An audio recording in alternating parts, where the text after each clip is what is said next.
as we watch the market get more volatile, we are wary of a global economic recession just creeping in the corner to catch us by surprise. Did you know that throughout history, we're always too late to identify a recession? We only realize its formal existence when we're already feeling it.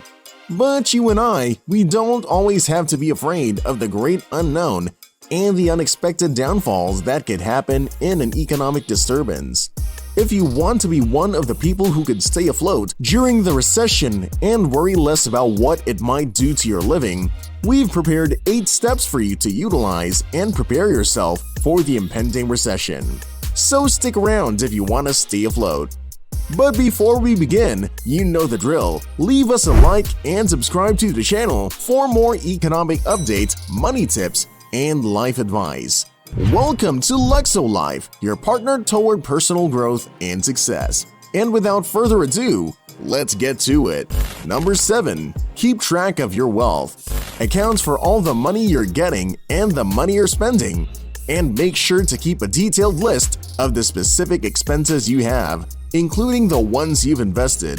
But more importantly, watch their growth. Make sure that you organize everything with how you want to do it and how it's easier for you, as long as you're labeling and putting on dates to ensure even better monitoring.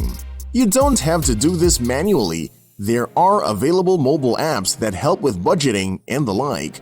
A good rule of thumb is monitoring these trifold components of your budget: your earnings, spendings, and savings in a week, a month, or a year. It may seem like a lot of work, but keeping track of all the money you have and all the money you've put out there gives you the power to know how to utilize your budget to the fullest. Number 6. Get rid of unnecessary spending. If you keep your living to a minimum, you'll be able to practice not going above and beyond what you earn for a living. With all the unnecessary spending habits chucked out of the window, you'll be surprised at how much you're saving. Stay away from that coffee shop on your way to work. You don't need iced coffee for $7 a day. And with the money you're saving, you can stash it in a savings account. But this doesn't mean you have to live a modest life free from enjoying the finer things. It's just about prioritizing, knowing when and where to spend your money first, and increasing conservation. Living minimally may manifest differently for each person. Maybe you should invest in a car that is more fuel efficient to save money on petrol. You can also consider your groceries and only buy the absolute necessities that will last you a certain time. You don't have to cut back super drastically in each aspect of your life, because then you have to think of how you will maintain that long term. Number 5. Pay your bills on time and don't sit on your debts out for too long. This is a great pointer to prioritizing your expenses. Always put your bills first before buying those pairs of new shoes or purchasing another bag you won't even be using for the next few months. In times of recession, having debt is even heavier, and because of the interest imposed on it, your debt will just continue to grow even while you're experiencing a financial crisis. If you want to avoid this, you can rely on paying in cash instead of using credit. Number 4. Keep your credit scores high. People with the highest credit scores will be approved for loans or mortgage when the credit market becomes stricter. Pay your debts on time. Keeping your oldest credit cards and maintaining a low percentage of your debts to your available credit are ways to keep your credit score high. You might also be offered the lowest interest rates for credit cards if they know you're reliable in keeping a high credit score. Number 3. Pick up on financial opportunities. Being a student may just be one of the most expensive lives to live. So take advantage of scholarships available in local schools and universities if your family is a little short in the tuition department. For single moms, there are government programs that give financial aid and monthly allowances as subsidies. A tax exemption might also be available if you're an employee with a reduced salary. Research is important, so go and figure out what financial aid might be available to your situation right now. Number 2. Keep a diversified income portfolio. Put your eggs out in separate baskets and you might be able to kill multiple birds with one stone. Putting your entire livelihood on just one form of employment might put you at risk if the economy collapses and your only work is taken away from you. How will you then be able to provide for yourself if your single source of income is not available anymore? Having another source of income or multiple would help keep you stable in case one of the others start to decline. But economic diversification doesn't have to just come from you. If your significant other works in a different field opposite to yours, when yours starts to collapse, theirs might have a chance of still working. But if you're single and living all alone, you can start putting one room in your apartment for rent or even a space in your garage, and if you really can and want to commit to it, you could purchase a rental property and have passive income from there.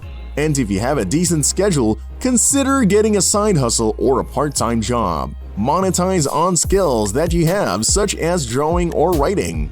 You can make money out of doing things you're good at and things you enjoy. Number 1.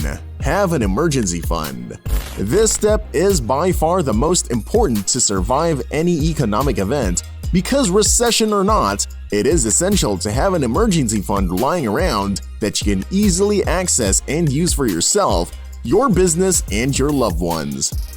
It could be under your pillow, behind your door, in a piggy bank, or in your actual bank account. Make sure you have cash on hand that you can use when the worst times come.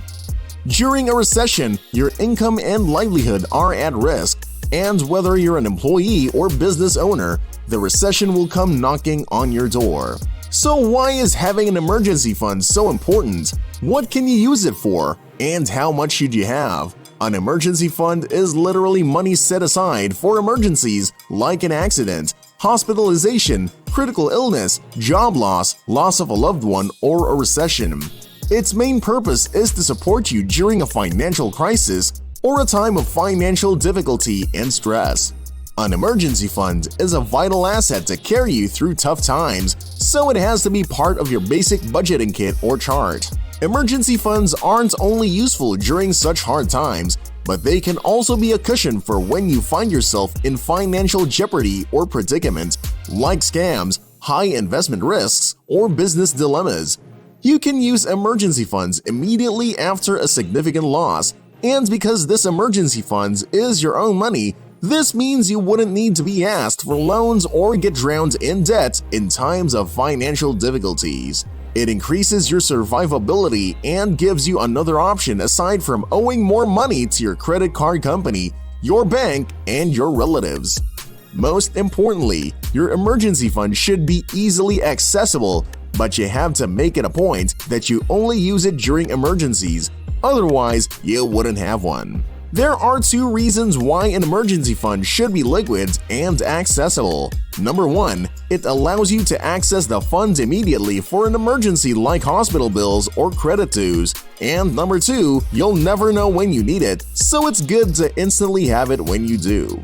Here's how you should prepare your personal emergency fund. First, it should be able to support you with an amount equal to at least 3 to 6 months worth of your income. We know that's a wad of cash for most people.